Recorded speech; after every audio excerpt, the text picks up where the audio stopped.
You know what the biggest crime is about this game? The physical version releases later. Shoot me.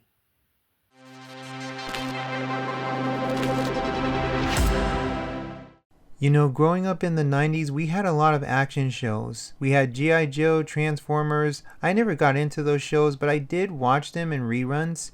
Of course, I'm a big fan of Ninja Turtles, but if there was one other action show as a kid that I watched, it was Mighty Morphin Power Rangers. The show was about 5, later 6, teenagers with attitude chosen to fight off against Rita Repulsa. For the 1 or 2 people on the internet that don't know this, the suited up action sequences was taken from Japan from a Japanese series called Super Sentai, while the scenes where they were out of their suits were recorded in North America. Since then, there were so many incarnations of Power Rangers that I just couldn't keep up.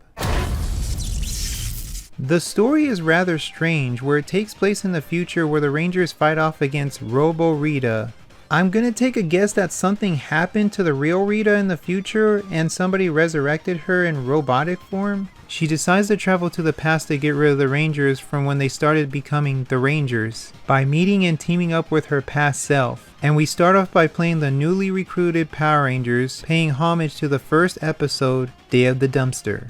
I don't know why they decided to go this route for the story, but it's a beat 'em up, so I don't play beat 'em ups for groundbreaking stories. I read somewhere that someone said that this was based on the Power Rangers Once a Ranger, Always a Ranger Netflix special. Can somebody confirm that for me? Because, like I said, I grew up with Power Rangers as a kid, but I don't keep up with Power Rangers today.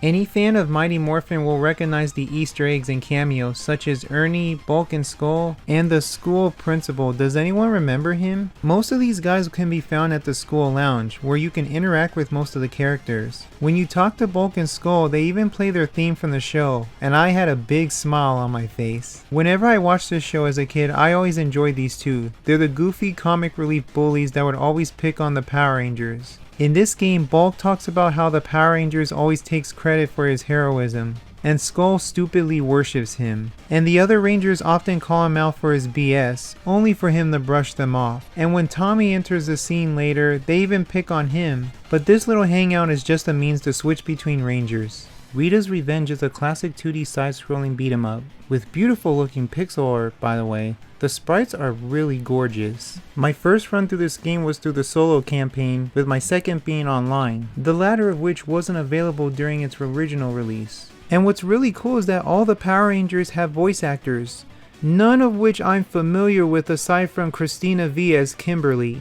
And for what they're worth, the actors did a pretty commendable job. But I can only assume that there was some type of scheduling conflict to get the original actors back to reprise their roles. Rest in peace Twee Trang and Jason David Frank, although I would appreciate it if the Rangers didn't constantly say the same lines over and over again randomly. Jason saying "a little help team" got on my nerves quickly the more he kept saying it.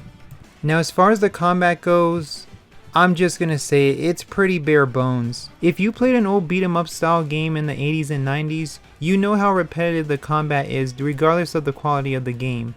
And Power Rangers Rita's Revenge is no different in that regard.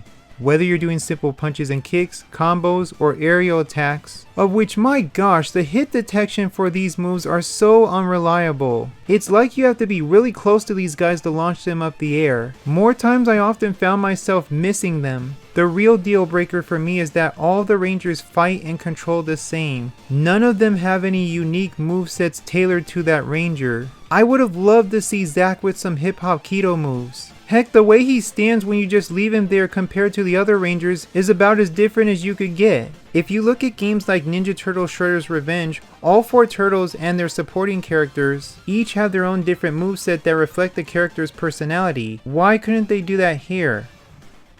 Which leads into the Zord sections. Ugh, these are so bad. These levels are essentially on rails with tank controls. You can move left or right or jump. Honestly, you would think these stages would be fun, but they're actually my least favorite in the game. They throw so much stuff at you that you can barely have time to react. So much stuff was going on that it became overwhelming. I recommend switching to Kimberly for these stages, as her pterodactyl Zord can fly over every obstacle on the ground. That's what I did. You still have to avoid everything up in the air, but trust me, you'll make it easy for yourself. At the end of these stages, you have to fight off against Rita's monsters. Kinda plays like Punch-Out, except it actually doesn't.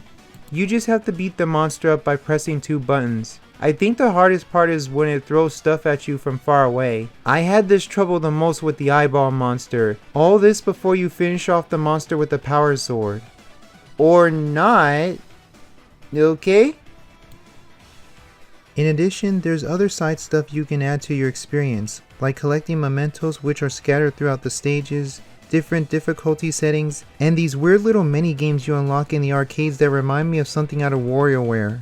I was intrigued by these and thought they were pretty fun for a while, but then I stopped caring because they really don't do much. The soundtrack, while not amazing, does have that hard rock feel of most 90s beat 'em ups, and I think it works for Power Rangers. The remix tracks, particularly from the show, is where I had a huge smile on my face. That inner 5 to 6 year old child in me really felt it.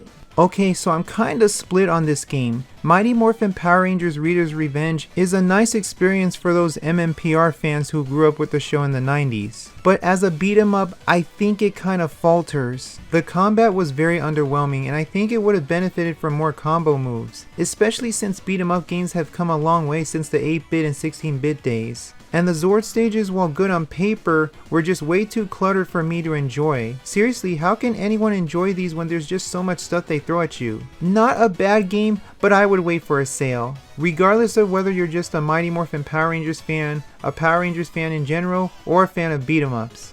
Nice little turtle reference in the Industrial Wayside stage. Might be a little throwback from when the Turtles and the Power Rangers crossed over together, even if that was Power Rangers in space.